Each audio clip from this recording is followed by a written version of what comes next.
یونان سے ہمارے نمائندہ عبدالقیوم بدر بتاتے ہیں کہ پورے یورپ سمیت یونان میں بھی آج اتوار کی رات شب برات ہوگی، مگر یونان میں جاری لاک ڈاؤن کے باعث مساجد میں شب برات کا اہتمام نہیں کیا جا سکے گا، تاہم لوگ اپنے گھروں پر عبادات اور تسبیحات کی محافل سجائیں گے۔ توبہ اور استغفار کے ساتھ یونان اور پاکستان کے ملک اور عوام اور سلامتی اور خوشحالی کے لیے دعائیں کی جائیں گی۔ کورونا کی وبا سے نجات اور تمام بیماریوں کے لیے شفا مانگی جائے گی۔ شب برات کے موقع پر یونان میں مقیم علماء کرام نے اپنے پیغامات میں کہا کہ بسم اللہ الرحمن الرحیم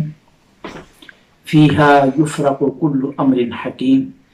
صدق اللہ العظیم مولایا صلی وسلم دائما ابدا علی حبیبک خیر الخلق کلہم۔ خلق کائنات کا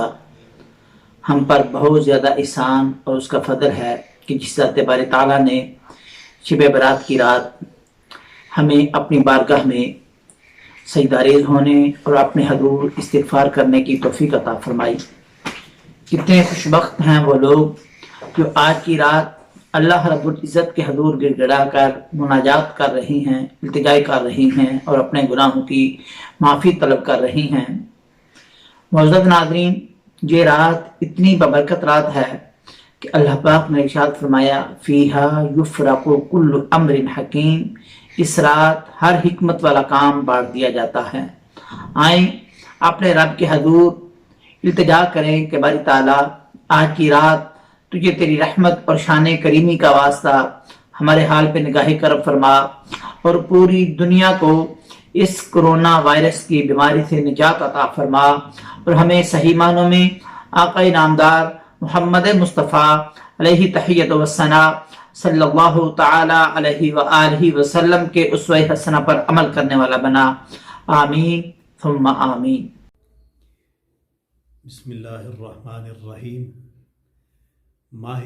شعبان المعظم یہ وہ مقدس مہینہ ہے جس کے بارے میں میرے آقا کریم تاجدار کائنات صلی اللہ علیہ وآلہ وسلم نے ارشاد فرمایا شعبان و شہری و رمضان و شہر اللہ۔ تاجدار کائنات صلی اللہ علیہ وسلم ارشاد فرماتے ہیں شعبان میرا مہینہ ہے اور رمضان اللہ تبارک و تعالیٰ کا، لہٰذا ہمیں چاہیے کہ شب برات کی رات کو زیادہ سے زیادہ کثرت کے ساتھ نوافل ادا کریں، قرآن مجید کی تلاوت کریں اور اللہ رب العزت کے حضور سجدہ ریز ہو کر اپنے رب سے اپنے گناہوں کی معافی مانگیں۔ اللہ رب العزت ہم سب کے گناہوں کو معاف فرمائے اور جتنے اہل ایمان دنیا سے چلے گئے ہیں اللہ ان کو جنت الفردوس کے اندر اعلیٰ سے اعلیٰ مقام عطا فرمائے۔ وآخر دعوایا ان الحمد للہ رب العالمین۔